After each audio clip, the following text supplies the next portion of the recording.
The 5 coastal towns that make up Cinque Terre are breathtaking, and for many, seeing all 5 villages is an essential part of visiting the Italian Riviera. With several options to travel between these towns, with some substantial variance in prices, in this video, we're sharing everything you need to know about transportation in Cinque Terre. Let's start with the most popular mode of transit, Cinque Terre's trains.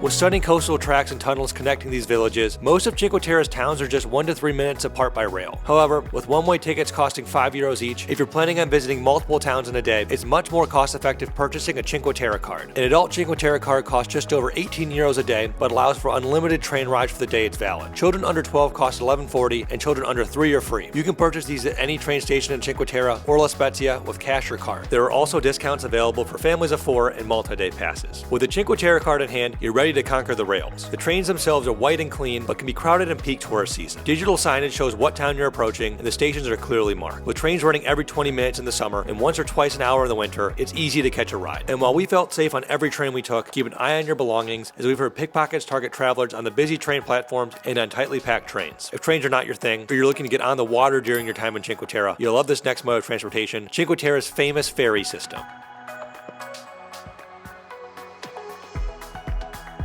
Cinque Terre's public ferry system is both an efficient and enjoyable way to see the towns of Cinque Terre. With over 16 boats in the ferry network, the first ferry of the day sets sail at 9 a.m., and the last boats depart at 6 p.m. Ferries typically run from April 1st through October 31st, but sometimes run through early December if the weather's clear. It's also important to note that the ferries won't run in bad weather or sea conditions, so in this case, it's nice having the train as a backup option. However, in good weather, the ferry's open top deck is a great way to see Cinque Terre. Ferries stop in all of the Cinque Terre towns, except Cornelia, which is located 100 meters above sea level and doesn't have a port. And while there's no port in Cornelia, there's another transportation perk of your Cinque Terre card here. If you don't feel like hiking the 382-step staircase in the heat, there's a small bus that you can catch just outside the train station to reach the town easier. But this bus often fills up quickly in peak season, so you may still end up walking. Given this shuttle is free with your Cinque Terre card, it's a great transportation option in Cornelia. The ferries also travel to Porto Verne, another picturesque medieval town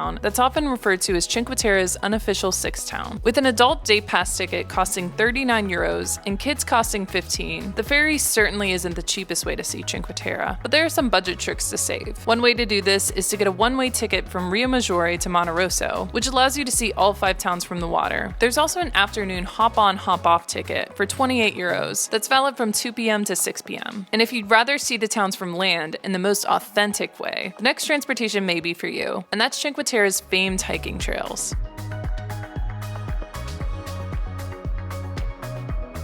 Cinque Terre's famous seaside hiking trails were the primary way farmers traveled between these towns for centuries. And today, you can still walk those same iconic coastal trails. And while many of these trails are free to hike, you'll need either a Cinque Terre card or a Cinque Terre trekking card for the monterosso to vernazza and vernatza to Cornelia legs. Cinque Terre trekking cards cost €7.50 for a day pass or $14.50 for a 2-day pass. We cover one of the most famous Cinque Terre viewpoints on the trail in our complete Cinque Terre travel guide, along with key details on all the cities and essential travel tips, so be sure to check that out. If you plan on hiking in the off-season, which runs from November 4th through March 15th, all the trails are free and you won't need a trekking card. Just be aware that trail conditions can change regularly and often sections are closed to maintenance or landslides, so be sure to use this website link below to check the real-time availability of these trails. And be sure to wear closed-toed shoes while you're hiking these trails, as they will check for it at the guard posts. And as a rule of thumb, Cinque Terre is very steep overall with lots of steps and stairs in the main towns, so you'll definitely want to have good walking and hiking shoes for your days in Cinque Terre. And since it gets hot, be sure to start hiking early, otherwise this is how you'll feel being up on those trails. Man, oh man, am I jealous of those people. If you found this video useful, be sure to like and subscribe and check out our other videos from Italy, Europe, and all around the world. Thanks, and we'll see you in the next one. Ciao!